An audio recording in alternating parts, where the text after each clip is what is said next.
오늘은 두 번째 시간 유혹에 빠지지 않게 기도하라라는 그 예수님의 메시지를 가지고 유혹이라는 주제로 함께 잠깐 말씀 나누도록 하겠습니다. 우리는 그 고난과 유혹을 같은 선상에 잘 놓지 않습니다.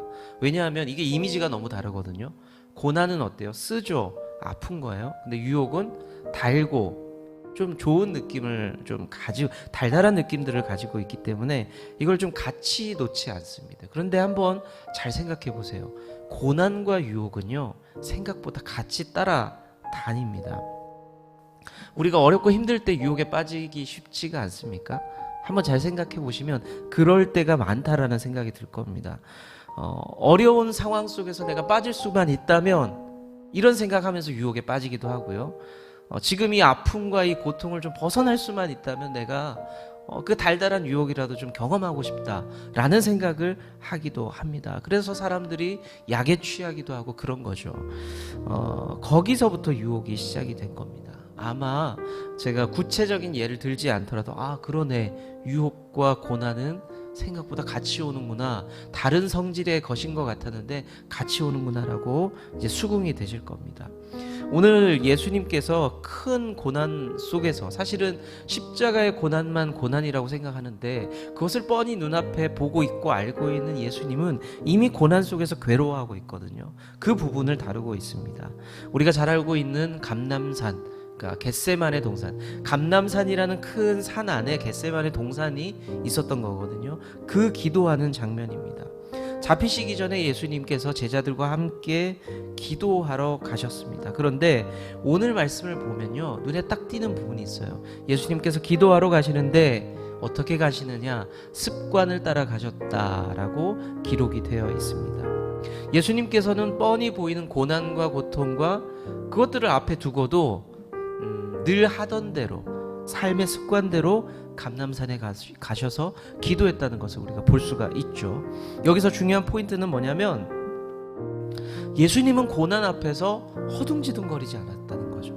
이게 참 저랑 제 모습이랑 비교가 되더라고요. 당장 눈앞에 닥치는 고난들, 삶의 어려움들을 딱 눈앞에 목전에 두게 되면은 우리는 보통 정신이 없게 됩니다. 어떡하지? 이걸 어떡하지? 평정심을 잃어버리게 돼요. 그런데 예수님께서는 하시던 대로 그 삶을 유지하는 것을 볼 수가 있습니다. 우리 삶이 고난과 맞닥뜨리게 될 때 우리는 어떻습니까? 작은 고난 앞에서도 우리는 많은 게 무너집니다. 크게 무너집니다. 심지어 하나님이 있니 없니 이런 얘기들을 하면서까지도 그 앞에 무너지게 됩니다. 그리고 예수님께서는 가만히 보면 고난 앞에서 우리가 예수님께서는 또 유혹을 받고 계셨는데 우리 삶도 유혹을 받을 것이라는 것을 알고 계셨어요.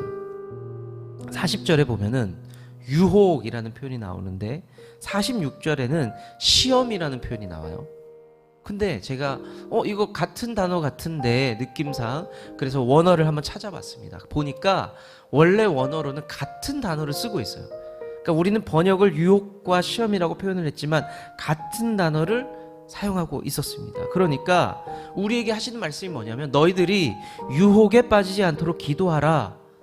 같은 장소에서 두 번이나 말씀을 하셨어요. 이 말은 너희들이 어려움 속에서 고난당할 때에 유혹에 빠질 것을 내가 잘 알고 있단다, 이 말과 같은 겁니다. 42절 이하의 말씀을 보면요 예수님도 지금 고난 가운데 사투를 벌이고 있습니다. 그 모습을 기록을 하고 있는데 예수님께서 그 유혹 속에서 그 고난 속에서 뭐를 하고 있습니까? 예수님은 더욱 힘써 기도했다라고 기록을 하고 있습니다. 그런데 그와 반대로, 그와 다른 모습으로 제자들은 어떻게 했느냐? 제자들은 사실 안타깝게도 우리가 감각이 없으면, 영적인 감각이 무뎌질 때는 영적인 고난이 올 때 그게 고난인지도 몰라요. 우리가 아파야 아픈 줄로만 알지 영적인 고난이 닥칠 때에 우리가 생각보다 이게 고난이다라고 느끼지 못할 수도 있어요. 왜냐하면 제자들의 모습을 통해서 우리가 확인할 수 있습니다. 예수님은 이것이 영적인 고난이다, 고통이다, 유혹이다 라는 것을 아셨지만 제자들은 몰라요. 느끼지도 못했고 그래서 잠을 자고 있었습니다. 그런데 가만히 보면은 예수님께서 잠자는 것을 굉장히 나무라는 것 같지만 예수님께서는 잠자는 그 자체를 나무라고 있는 것 같지는 않습니다. 45절 46절 말씀을 보면요, 잠자지 말고 시험에 들지 않도록 유혹에 빠지지 않도록 기도하라 라고 말씀을 하고 있거든요. 자, 두 이야기가 이게 좀 나눠져요. 잠을 자지 마라, 그리고 시험에 들지 않도록 유혹에 빠지지 않도록 기도하라, 이렇게 두 개로 나눌 수 있는데 어디에 무게가 실리고 있나요? 잠자지 말라는 거예요? 아니면 시험에 빠지지 않도록, 유혹에 빠지지 않도록 기도하라는 겁니까? 뒷부분이에요. 기도하라. 잠은 기도하는데 방해가 된다, 이렇게 갖다 붙이고 있는 겁니다. 잠 자체가 문제가 아니라 너희들 삶의 지금 문제가 뭐냐면 기도하라, 유혹에 빠지지 않도록 기도하라, 이 말씀을 하고 있는 겁니다. 사랑하는 성도 여러분, 분명히 우리 삶 가운데서 고난은 유혹과 같이 올 겁니다. 고난 당할 때 유혹이 올 거고요, 유혹 당할 때 가만히 내 삶을 보면은 영적으로 내 삶은 고난 당하고 있을 겁니다. 우리는 어려울 때일수록, 고통을 당할수록 생각이 많아집니다.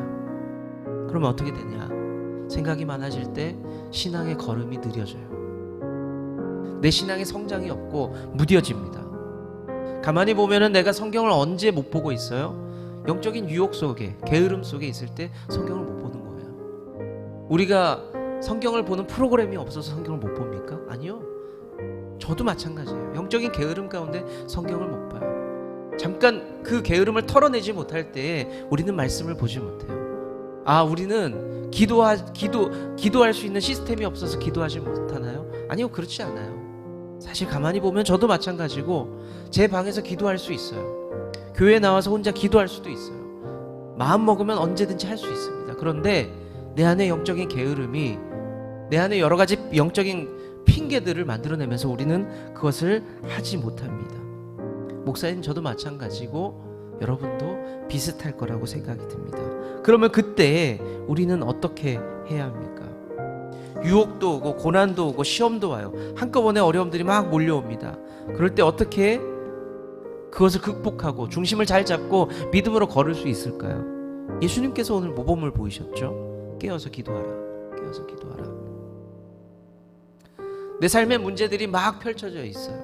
자식이 내 마음대로 되지 않고요, 내 삶의 문제들이 계속해서 오고 있습니다. 나는 흔들리고 신앙생활도 이게 맞나, 그런 고민이 들 때가 분명히 있거든요. 그러면 예수님께서 오늘 가르쳐 주세요. 어떻게 하라고? 잠들지 말고 깨어서 기도하라 라고 알려주고 있습니다. 예수님께서도 십자가의 고통과 고난을 그래도 아플 것을 알고 힘들지만 그 십자가를 붙잡고 사명을 붙잡고 걸을 수 있었던 이유가 뭡니까?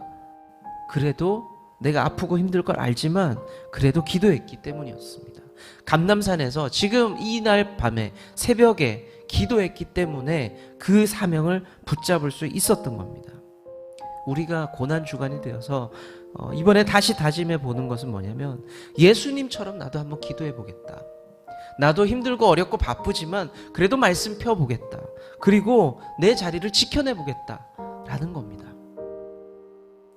제가 참 감사했던 거는요, 어떤 집사님이 SNS에 내가 올해 꼭 성경 일독해야지 라는 걸 써놓은 걸 본 적이 있어요. 대단한 프로그램이 없는데도 이분 혼자 성경 보고 있구나. 그 마음에 감동이 왔어요. 그리고 잠시 기도했습니다. 이분이 성경 일독 꼭 했으면 좋겠다. 하나님 좀 도와주세요. 예수님 좀 도와주세요. 그렇게 기도하는 시간을 가졌습니다. 우리 삶 가운데 고난이 닥쳐올 때 이런 다짐과 그리고 이런 결단과 이런 실천이 있으면 좋겠어요.